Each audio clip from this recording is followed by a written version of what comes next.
Hey friends, what I want to do in this video is I want to do my fourth video on spiritual enlightenment. And in this video, I want to talk about individuation, instinct, conscious creation, and aesthetics. So this is spiritual enlightenment part 4. Right? We're going to do a part 5, part 6, probably up until, who's to say, right? I don't think there's a stoppage necessarily. There might be, I don't know, right?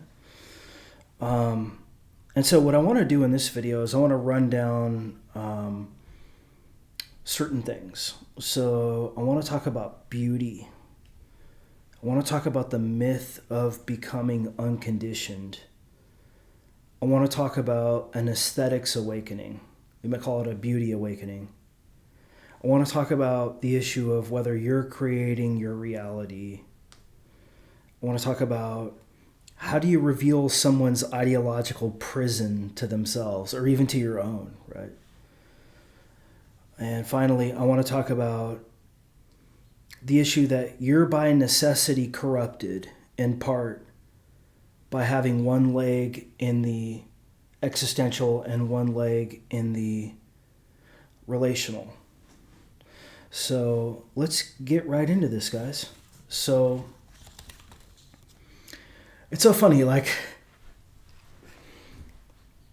I don't know whether it's like supposed to be a comedy, but like, when I read people's comments online sometimes, I get the whole panoply, right? Because I can see the whole thing, where I went through these phases too, where I was like, I became kind of like a spiritual ego, and then I wanted to like kill other spiritual egos, right? But some people really are immunizing themselves somewhat from spiritual ego. And so, like, I guess one of the theses in this video that I want to say is that although you're always going to have a foot in ego, you have to recognize too when you've become part of the marketing crew, right? Like the criticism crowd. And now you're criticizing other. It's hard not to get it's hard not to get wrapped up in this, actually. And actually getting wrapped up in this is part of the path. So don't hate this. This is part of the path. You know what I mean? I mean, you have to, in a way, let your ego burn itself out. Your ego has to burn itself out in a certain kind of way. But then also never go away too. Right? So wisdom is about boundaries and no boundaries.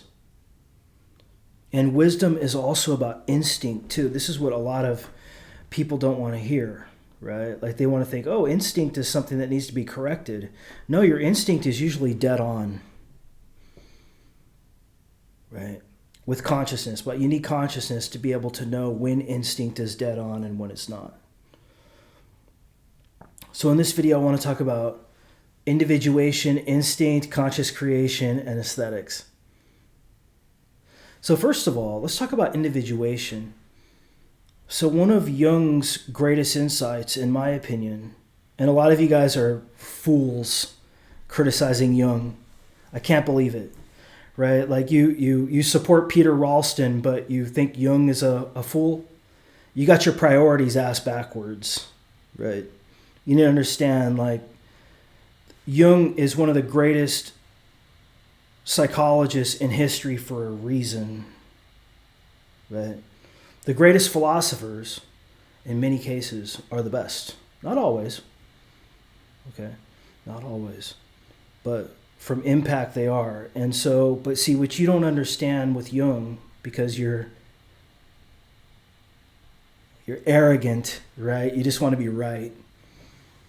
Jung is the cure that you've been looking for.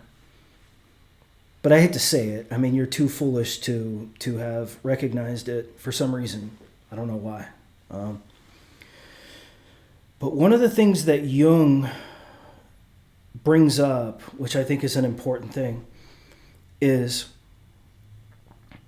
you have 1 foot in the finite and 1 foot in the infinite. So this is a metaphysical perspective. It's a philosophy of mind, philosophy of reality, rather, metaphysics. Philosophy of mind is a part of metaphysics. It's also an aspect of epistemology, too. It gets into intuition. It gets into what we know, how we know. Okay. So Jung created through his own insight. Those of you guys who are criticizing Jung, I can't believe it. Like, it shows how I'm so frustrated.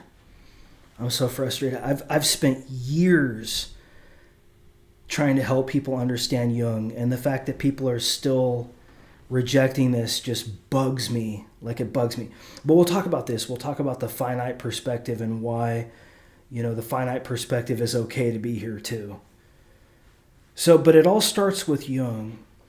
So it's the idea that we have 1 leg in the infinite and 1 leg in the finite. So in other words, however you want to describe this, consciousness or whatever, okay, let's just tell a story. Consciousness is both telling a general story and also a particular story at the same time. Consciousness is walking and chewing gum at the same time. And so the experience of consciousness is going to be a conjunction between the absolute and the relative. And there's no hierarchy between these, actually, because it's all being created by consciousness. All right.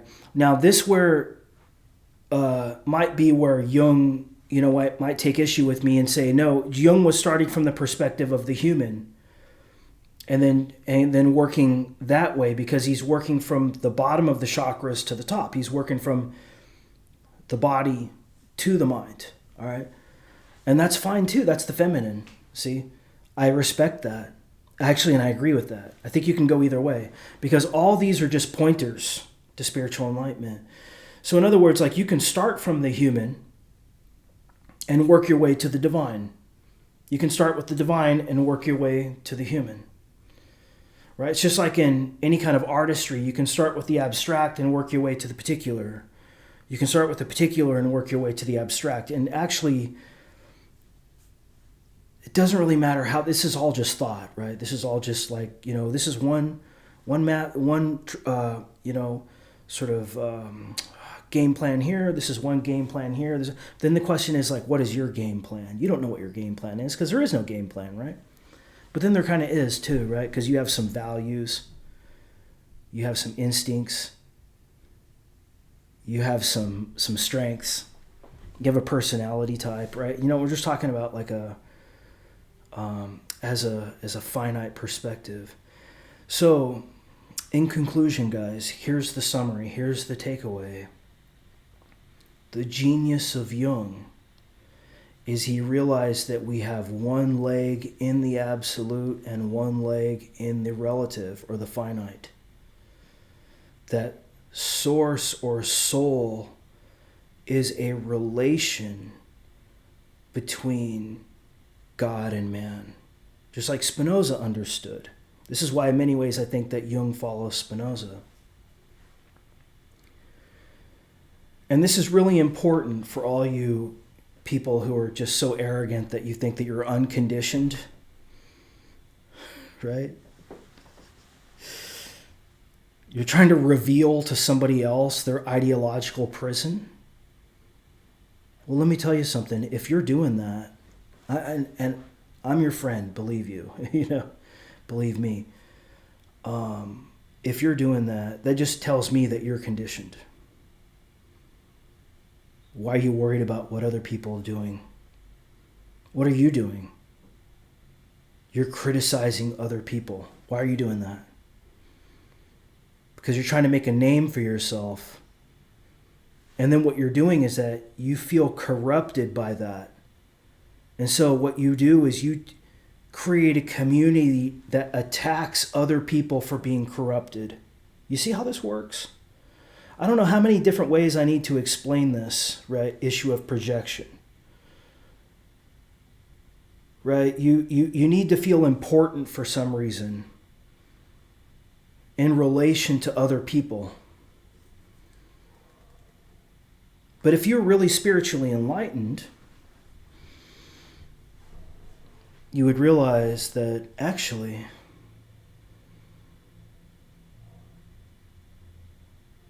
who am I? What are other people? What is conditioning? What is awakening? Who is creating reality? What is ideology? And what is it like?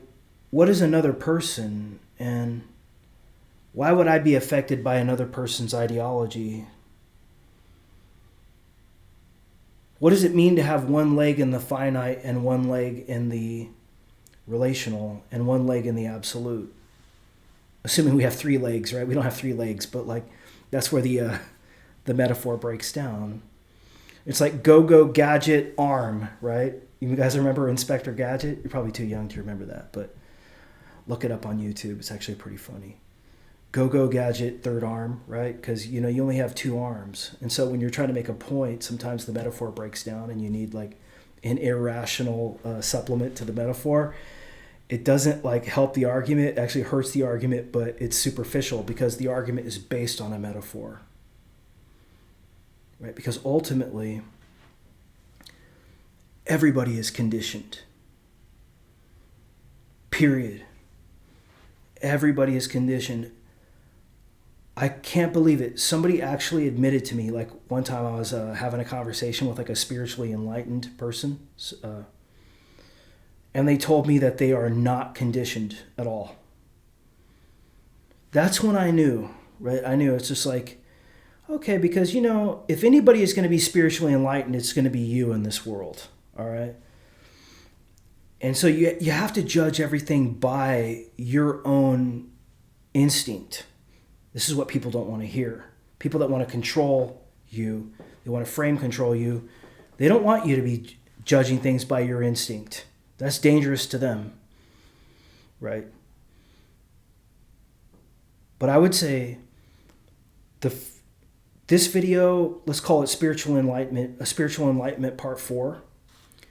And then I'll run through individuation, instinct, conscious creation, and aesthetics. And for those of you who are ready to hear this, great. If you're not ready to hear this, do something else. You know what I mean? I make videos for me and my friends, and it is what it is. If it sounds wrong to you, go do something else. I mean, I'm not saying that I'm telling the truth at all, right? I'm actually just channeling insights that seem right to me right now. Okay, so just give me 1 second. All right, friends, welcome back. So one of the pet peeves I have is people who think that somehow spiritual enlightenment is about having no emotions, like not reacting. Like if you're reacting, somehow it's wrong. That is totally ass backwards. See, again, instinct. When you're reacting emotionally, you got to know what that's about. That means that you're not aligned as a finite perspective within a certain kind of a system. There's something wrong in the finite perspective that you're in. Okay? The human. So spiritual enlightenment teachers who are so stuck in the absolute and they're trying to tell you,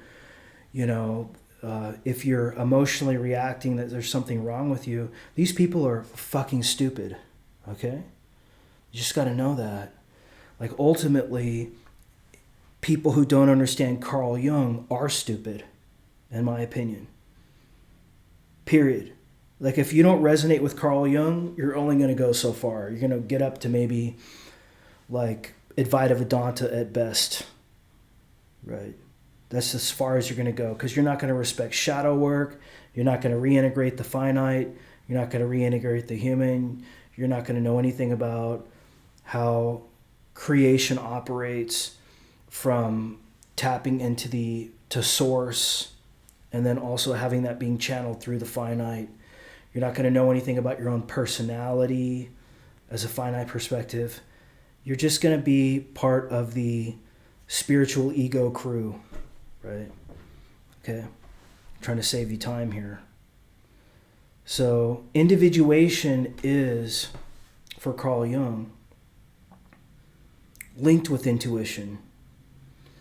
And intuition is where the finite perspective interacts with the infinite perspective. So it's where source, or the collective unconscious, goes with the individual conscious, or the ego, right? And so, yes, you are a human, right? His perspective is that you're regrounding yourself after Advaita Vedanta, after realizing that everything is consciousness. You're regrounding yourself in the dream on some level. You're realizing that there's Maharshi's view that you can snuff out the I thought is actually too idealistic. That in fact, it is very much like a duality. It's the duality between the absolute and the finite. And you're dissolving by virtue of realizing this relation, you're dissolving the dichotomy between the two, and you're allowing them to merge, right? Because it's your mind, ultimately, that created that bright line distinction between those two things with your limiting beliefs and your rejection of the human, your rejection of the finite, your rejection of the relational. And so individuation is all about having your ego informed by soul or source in every possible way. And you're allowing your ego to be kind of metamorphosized. That's not really a word. Changed. Let's just use changed, right?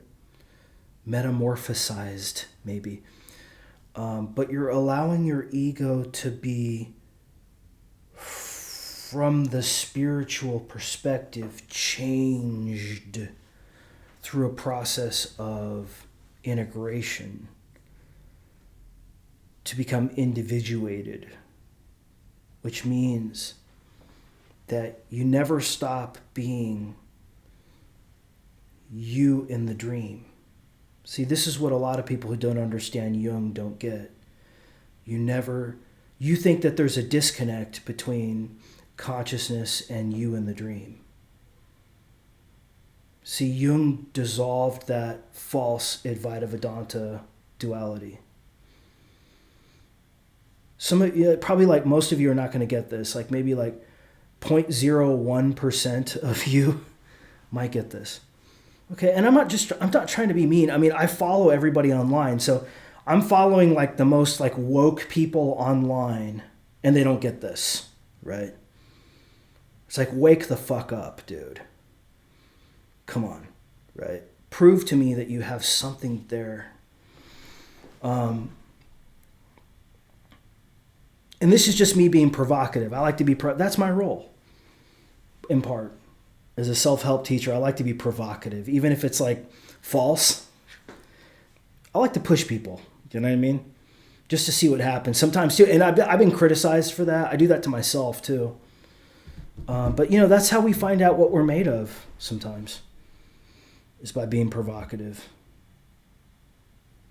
So individuation is all about being you, but integrating source. All right. So now let's talk about instinct. One of the worst things that's happened to us is we've been convinced somehow that instinct is wrong or false. No, instinct is like if you followed your instinct entirely, you would probably in general live a more authentic life. You're going to make some mistakes. You're going to make a lot of mistakes. But then your instinct is going to change as you make those mistakes, right? So, like, what's worse, like not making mistakes and just kind of coasting, or making a lot of mistakes and then learning from them? I don't know, right? I don't even know, like, who's to say, right? Because our lives are a combination of those. But I will tell you, more times than not, your instinct is entirely correct.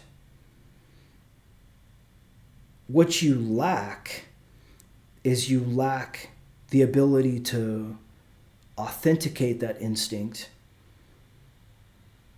and say, I hear you, I respect you, thank you. I'm going to create plans now that honor that instinct. You don't even respect your own instinct.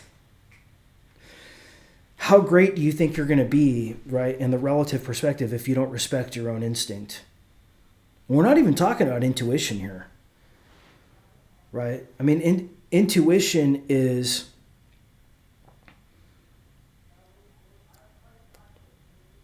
the cross-section for Jung of tapping into the collective, unconscious, and the individual ego. For me, intuition is something like that, but I wouldn't frame it that abstractly. I would say that for me, intuition it's just insight. Like, intuition trumps truth for me. Like, it's just insight. It's not instinct, necessarily. Instinct is different than insight, right? Like, instinct is a kind of insight, but it's not all intuition is instinct. Not all insight is instinct. Instinct is it's a feeling, right? Like, once you kind of get a feeling for something, that's instinct. Like, this is wrong, right? It's a preliminary intuition almost, but it's a guidance signal. All right. So now let's talk about conscious creation and aesthetics. So what I'm going to do, friends, I'm going to take a break because this is a whole different chunk. I want to take a little break. I'll come back and we'll talk about conscious creation and aesthetics. Just give me 1 second.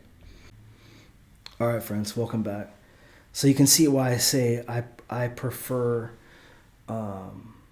channeling over truth. Like, so for me, it's not about like finding the truth or determining the truth. It's about opening myself up so that I can channel and just let this stuff come out. That's all I'm doing, right? I don't even, to the extent that I'm organizing this is really all I'm doing, right, as an ego. So conscious creation,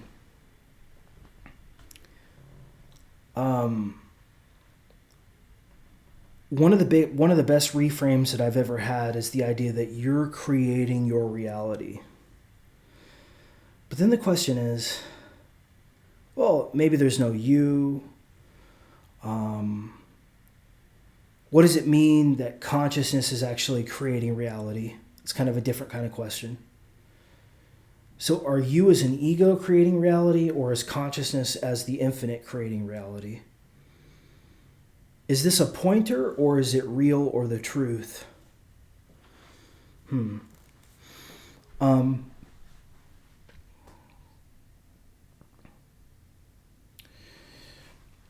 I would say that from a coaching perspective, this is really the highest level that you can get to, which I call conscious creation. So this is a very specific kind of life coaching, practical perspective that you can have. But then I thought to myself, there's something missing here. There's kind of a theoretical foundation that's missing from up underneath this perspective. And what I realized is that, and it's been creeping up on me too, like up underneath everything I'm doing, just kind of chasing me down too, like, you got to do a video on me. It's aesthetics. So, up underneath conscious creation is the reality that you're creating reality. And what's confusing here is the you that's creating, right? We're confused about the you. But once we get a clarity as to the you, then the proposition that you're creating reality makes sense. And once that makes sense, you can realize that your creation is beautiful across the board. So this is, I think this is a little bit beyond the love awakening, maybe, and spiritual enlightenment. It's the beauty awakening. And it's not that you are creating reality is confusing necessarily. What's confusing is that the you part of it. And the problem is that people are confused about the you part of it. Well, the you that's creating reality is a relation between the infinite and the finite. So reality, for whatever reason, it has both an objective and a subjective perspective to it. And it likes to marry those. But it only gives you one finite perspective plus the infinite. So every person they can tap into the collective unconscious or the infinite. Carl Jung called it the collective unconscious, but it's really the infinite. All right, consciousness. But then they have a finite perspective. You have a finite perspective. So it's not about hating the human. Some of you guys are like, you want to hate the human. Why are you doing that, right? You hate yourself. You know what that translates to? That translates, you have absolute integration, but you hate yourself as a finite perspective. Not realizing that there's a relation between the absolute and the finite. And you're only going to be a finite perspective. So you're always going to be conditioned. You're always going to have an ego. You're always going to be partial. You're always going to have a little bit of a human understanding of beauty. You're always going to be pissed about things that happen that you don't like. You're in an ideological prison on some level, just like all other perspectives are. But this isn't a prison because it's what's here. If you think what's here is a prison, you're wrong, not reality. See? You see the problem?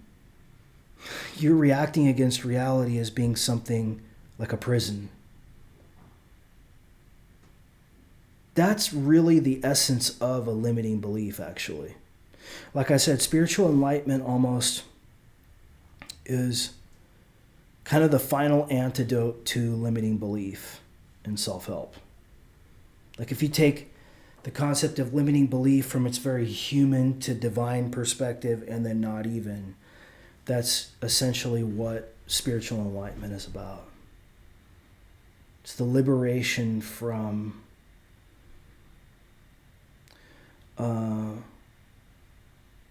disagreement with reality. Stupid disagreement with reality. Because you're by necessity corrupted in part too. In fact, it's your corruption that you're projecting out onto other people. See? Stop doing that. Right? But then that's easier said than done, but at least somebody can tell you, right? It's better to have something said than You might be able to resonate with that. If you can, then that's the pointer to spiritual enlightenment. Okay, friends, hopefully this was a good video. I'll talk to you soon. Take care.